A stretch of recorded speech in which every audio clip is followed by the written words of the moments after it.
আসসালামু আলাইকুম গাইস, কাটা বাগানে আপনাদের সকলকে স্বাগতম। তো আজকে কিন্তু আমি স্টেপেলিয়া ক্যাকটাসের কিছু সিডস সংগ্রহ করে নিয়েছি এবং এগুলো কিন্তু দেখতেই পাচ্ছেন, এগুলো থেকে আমি সেই তুলোর মতো যে ইয়েগুলো থাকে, সিল্ক থাকে, সেগুলো সারিয়ে নিয়েছি এবং শুধু বীজটা এক সাইড করে নিয়েছি। এগুলো কিন্তু আজকে আমি রোপণ করবো এবং এটা কিন্তু শুধু বীজ এবং এই হচ্ছে সেই তুলা।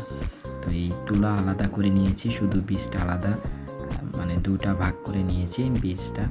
এবার কিন্তু আমার যে সয়েল মিক্সিংটা আছে, সেই সয়েল মিক্সিংটা একটি সাদা বক্সে, পানি কালারের বক্সের ভিতরে নিতে হবে। তো আমি কিন্তু আসলে বক্সের ভিতরে আগে থেকে কিছু ধানের তুষ নিয়ে নিয়েছি এবং এটি কিন্তু সয়েল মিক্সিংয়ের সাথে একসাথে মিশিয়ে দিয়েছি এবং মেশানোর পরে খুব ভালো করে সয়েল মিক্সিং তৈরি করে নিতে হবে এবং তারপরে এই সয়েল মিক্সিংটি সম পরিমাণ অর্থাৎ সমান করে নিতে হবে।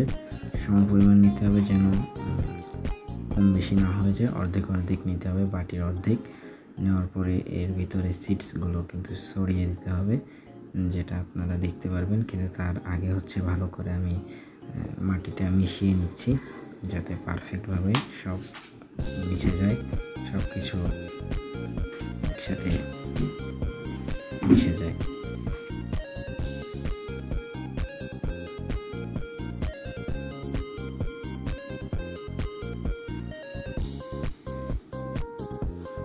কিন্তু পারফেক্ট এবার কিন্তু হয়ে গিয়েছে সয়েল মিক্সিংটি।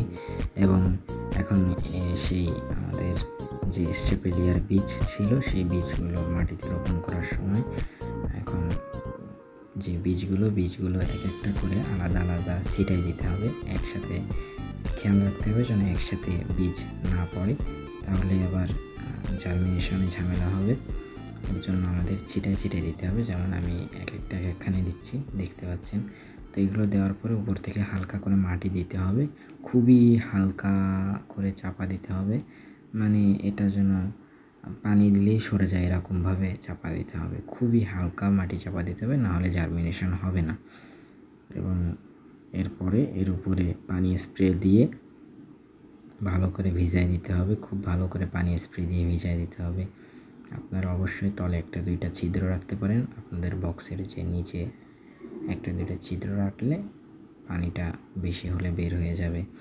এবং আমি কিন্তু এখন ভালো করে পানি দিয়ে দিচ্ছি, পানি দিয়ে কিন্তু একবারই দিতে হবে এবং এই পানি দেওয়ার পরে বক্সের মুখ আটকাই দিতে হবে এবং এটিতে ডেট লিখে রাখতে হবে।